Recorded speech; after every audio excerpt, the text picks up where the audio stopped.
I was reflecting on the aphorism that came to me. To accept one's enemy is to face the judge. A lovely young girl of 14 came down to breakfast and surprised her family by asking for a second helping. They were dear to me, I knew them so well. They gave her the second helping because this is fairly unusual. Then she said after eating it, "I'm going upstairs to die. I've taken poison." She quietly left the table and went upstairs to her bedroom. Terrified, her family ran up their doctor. But when he arrived, the girl was dead. At the same time, her boyfriend, companion at school, had also committed suicide. I knew her grandfather and grandmother well. I gathered there were no apparent cause. The parents wrote the sad story in their child's funeral card with a photograph of her as a smiling, happy girl, very pretty. When the news of the two suicides was gently broken to her schoolmates in our neighbouring town, the children declared that they had contemplated killing themselves as well, and they gave no explanation. Deeply meditating on this, and I know of many similar cases, even afflicting under-8s now, I came up with this idea.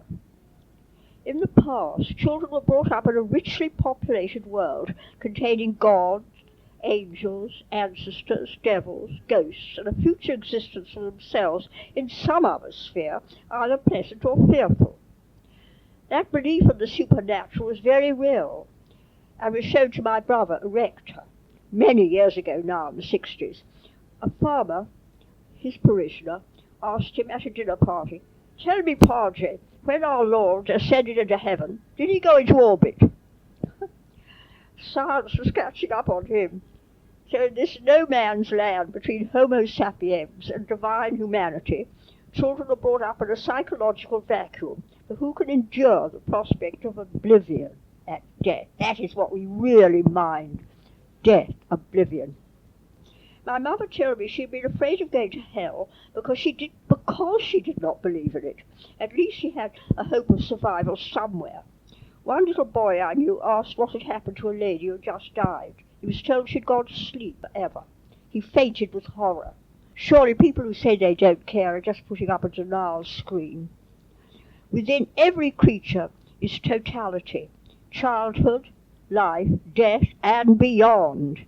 Within each human, in the womb, are the embryos of the fish, the reptile, the famous chimpanzee plus tail, and the angel. The chimpanzee apparently comprises 98% of our physical bodies, but what are the spirit bodies? We all start females in the womb, but what of the soul? Don't we have them nowadays, soul becoming spirit? People who turn up their noses at containing mere animals, and so tolerate vivisection, ignore their divine selves. For our future is with us like a buried star, and every animal, every star, has a reality of which it is the reflection in the cosmos. I have my painting of the red-haired boy in rags, seated in a slum doorway. I had it propped on railings out of doors outside my exhibition in St. Stephen's Green in Dublin, my first painting exhibition in 1938. The little boy himself, very embarrassing, came up and contemplated himself. He'd been sitting nearby in a very slummy Georgian doorway. When I painted similar children during my work on the Dublin city playgrounds, I gave the children themselves a glamorous vision, so that my little boy could have been wonderful with a clean shirt and new trousers.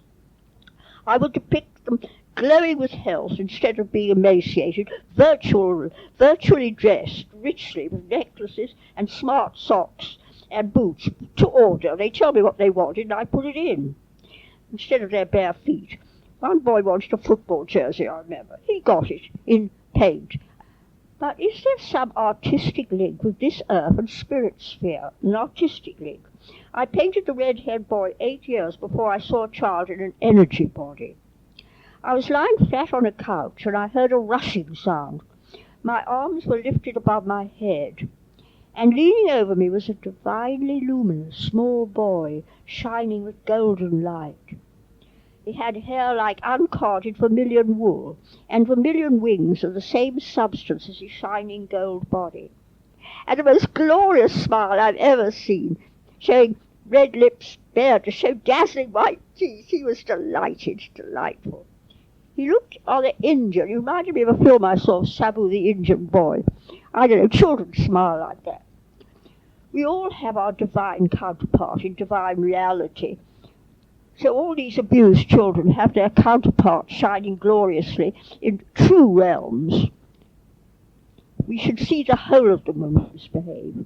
We worry over our transient physical counterpart, a material replica, sometimes a travesty of our true selves. I remember A. wrote that in poems. I never quite know what he meant, but now I do. I've seen a divine girl in spirit with long chestnut hair and the most amazing blue robe, luminous royal blue.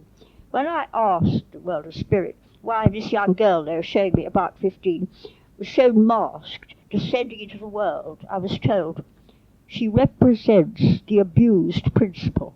Her coming is good for the virtuous, bad for the wicked. I saw her descending out of the church pedestal and into the world.